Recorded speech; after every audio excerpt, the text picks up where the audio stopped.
Hello, and thanks for joining me. Wanted to jump on here real quick and just do some reflecting on what I've been noticing since fall started. One of the things that I have really been focusing on is, where do I spend my energy? Why am I so exhausted? What am I doing? How do I feel about what I'm doing? Not just how do I feel emotionally, but how do I feel physically? How do I feel mentally? Why am I doing the things that I'm doing? Are they working for me? Are they helping me to move toward my goals? What are my goals? One of the things that I'm really noticing is I endlessly do. And a lot of it is just out of habit. And when the things that I endlessly do suddenly are done, I don't know what to do. And so I realized that for many, many years, I self-sabotaged in order to stay busy. I would make problems. I would put things off. I would procrastinate. I would think, oh, tomorrow, that'll be easier. I was always, right now guy, was always putting the load on later guy. Or the other thing that was really prominent is I have anxiety. And so I would anxiously try to fill my time with things. And one of the things that I really like filling my time with is problem solving. And so I was constantly looking for a problem to solve. Well, over time, what happened is my brain just began to do this without me thinking about it. And so for quite a few years now, I just stay perpetually busy. I'm problem solving, and I'm creating problems to solve, and I'm looking for people who have problems that need to be solved, and I'm looking for what are the things that have to be done before I run out of energy. And what I've noticed, especially in this last week or so, is that I'm doing things that don't need to be done simply for the sake of doing them. And it makes no sense. It absolutely makes no sense. It is such a drain. And it wastes my time that I could be using to do something more productive, to relax, to enjoy connections, to honor my experience, to reflect on what's going well. I am busy trying to make sure that there's nothing else that I've forgotten, that everything is going to be done in a satisfactory way. One of the questions I had to stop and ask is, who am I trying to satisfy?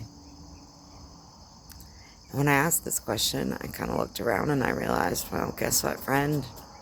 You're the only one here. And so you're trying to satisfy yourself by doing things that don't satisfy you. What? It's time to slow down. It's time to really pay attention. Your brain tells you that when you're sitting and watching the sunset, you're wasting time. You're not being productive. How about we redefine productivity? It's productive to feel good. It's productive to be connected to the earth. It's productive to take time to breathe deeply so that you feel rooted in your body and not confused.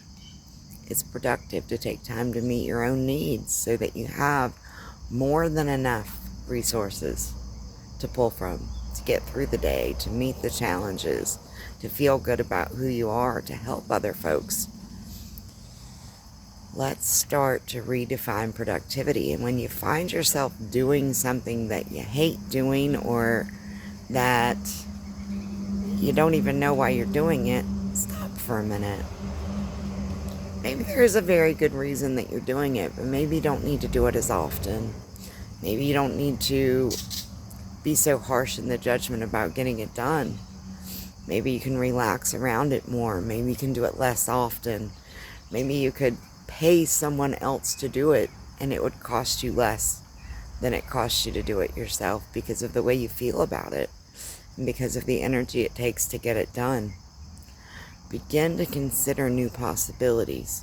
Begin to recognize where your energy is going and why. Are those things important? I really am trying to bring myself back to the concept, if this were my last week, if this were my last day, if this were my last hour, if this were my last moment, would I value the way that I've spent it, or would I regret it?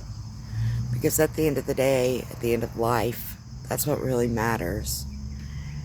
Did our time have value? Did we bring joy to the world? Did we leave it better than we found it? Do we feel good about the years that we invested and the people that we invested in?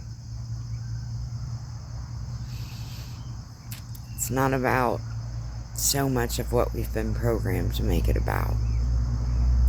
It's not about impressing others or meeting others' expectations or judgments. It's about overall fulfillment. It's about knowing you did what was best for you, for others. It's about being able to accept your experience in a way that feels like you're doing the right thing instead of constantly questioning.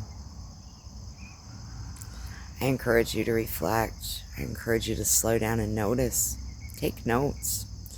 One of my favorite tools is to just get a Post-it note or a little flip notebook. And when you notice a behavior that is misunderstood, not understanding why you need that behavior, why that behavior serves you, begin to take notes about it each time you notice it. I do that and when I do it, I feel. And when I feel, I react. And when I react, this is what happens. What is the cycle? Because usually the cycle starts and ends in the same place. And so if we can get ourselves to notice the cycle beginning, we can usually stop the cycle and go, whoa, wait a minute. Or at the very least, we can begin to observe the cycle and say, oh, when that happens, I do this, and that doesn't work for me. And because that doesn't work for me, I then do this. And here I am back at the beginning. What do I want to do different? If I can notice the beginning of the cycle, I can say, instead of doing what I usually do, today I'm going to.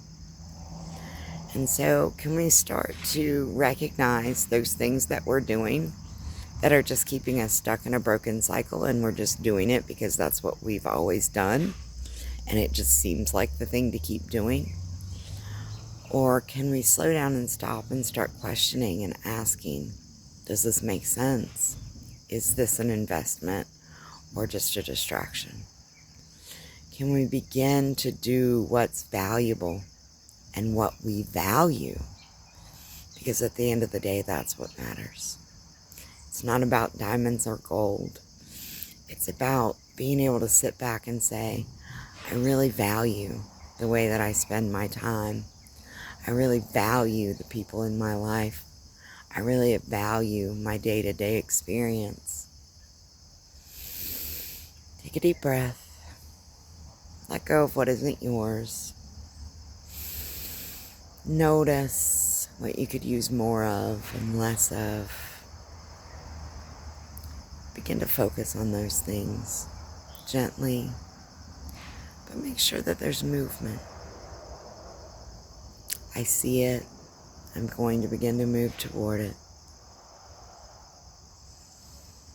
Gently, softly. One day, one present moment at a time. We can't change the patterns. We can change the triggers. We can change the behaviors. It's all about what we focus on. And sometimes the things that need our focus are very, very uncomfortable. It then begins to become our work. How do we support ourselves in these places of discomfort so that we can meet the challenges of growth rather than running and hiding, distracting and procrastinating? One day, one moment, it's okay. Be patient. We're going to fail. We're going to be disappointed. We're going to fuck up miserably. But you know what? We're going to succeed. We're going to see the way. And we are going to come out victorious as well. Life is not all about just trying to avoid the bad and get the good to happen. It's about understanding that it's all necessary. And when we can learn to work with it and for it instead of against it, and instead of running from it, that's when things start to change. I see you doing your work, and I'm proud of you. Until next time, namaste.